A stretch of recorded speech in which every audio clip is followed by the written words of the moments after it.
Assalamualaikum Om Ali, terima kasih sudah meluangkan waktunya untuk mewawancarai singkat ini. Perkenalkan, nama saya Zaidan Ariski, mahasiswa semester 2 Pendidikan Vokasional Teknik Mesin di Universitas Sultan Agung Tirtayasa. Saat ini saya sedang mengerjakan UTS mata kuliah Psikologi Pendidikan dan Bimbingan. Dan salah satu tugasnya itu adalah mewawancarai orang yang saya hormati. Waalaikumsalam Zaidan. Om senang bisa bantu. Kebetulan lagi ada waktu senggang, jadi insya Allah bisa jawab. Untuk kebutuhan dokumentasi UTS, boleh saya mencatat data singkat Om, Boleh, boleh, boleh. usia, Hmm, pendidikan, hmm, dan dengan saya. hmm. Oke, usia saat ini 35, kemudian juga em, pendidikan terakhir saat ini eh, lulus S1 Hukum dan sedang tugas belajar di Thailand untuk S2 Administrasi Publik. Dan hubungannya kebetulan eh, saya itu ya omnya Ji dan adiknya ayah Jidan begitu. Nah, selanjutnya itu mewawancari soal yang pertama itu. Nah, Hmm. soal pertama ini tentang psikologi pendidikan.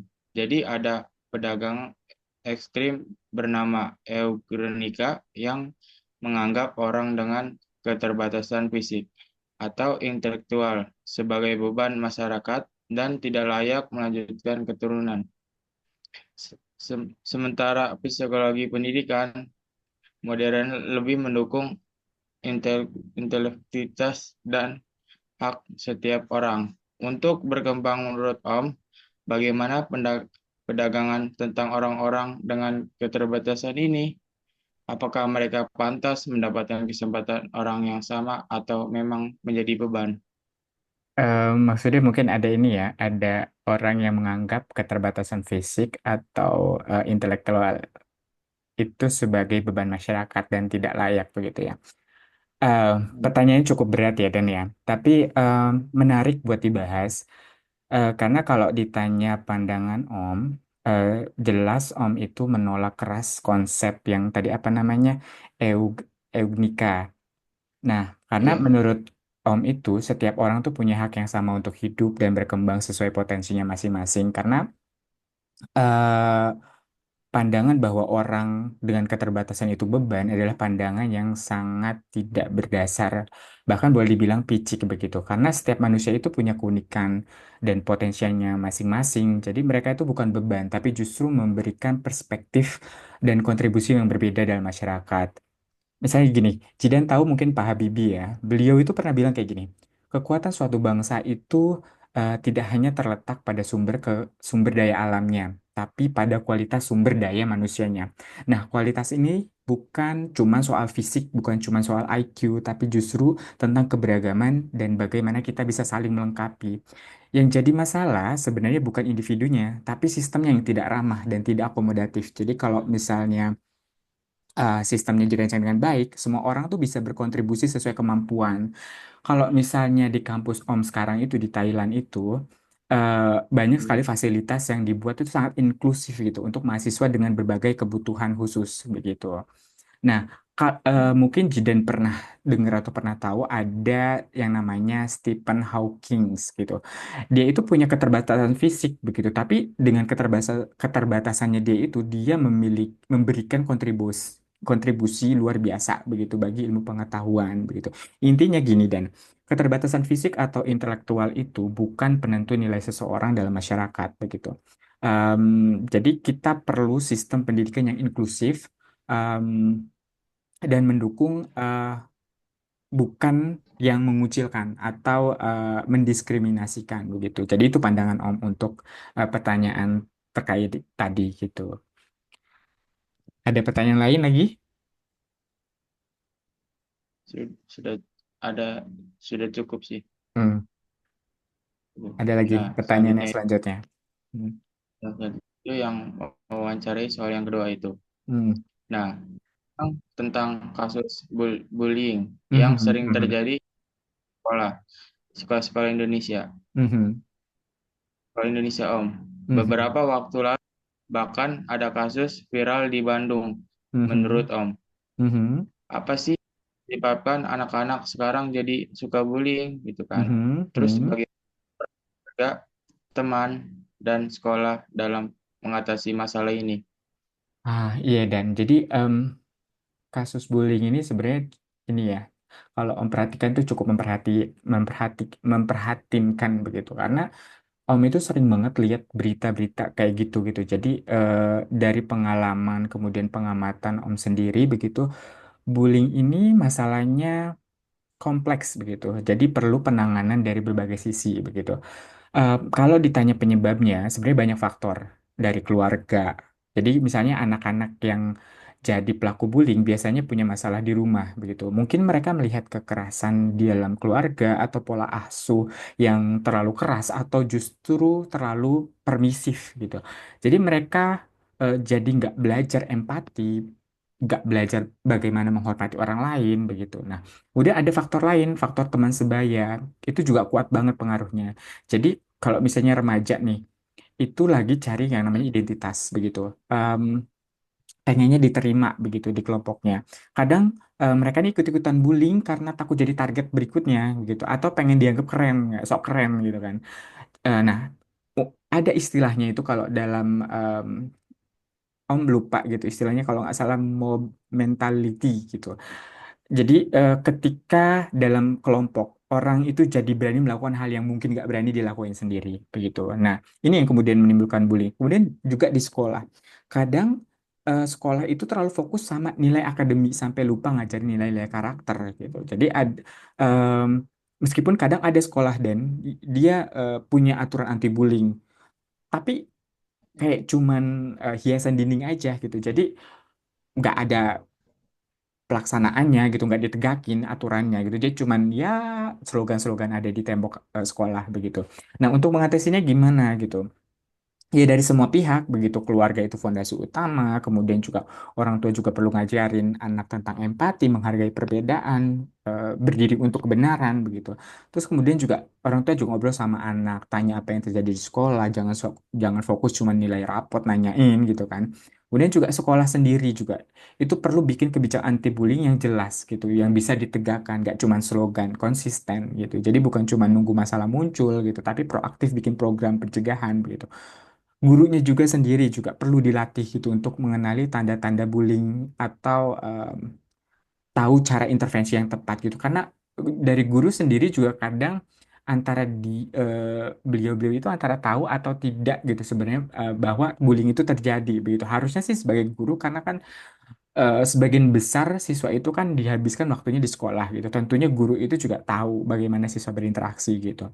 Udah untuk teman sebaya nih kita juga perlu mendorong anak-anak itu untuk berani bersuara begitu. Kalau misalnya eh, ada kasus bullying, ya jangan diem aja gitu. Kalau misalnya nggak perlu takut dia jadi pengadu atau malah jadi target berikut. Yang penting itu kita tuh bisa bersuara gitu. Ini kan kebenaran gitu dan itu harus disuarakan.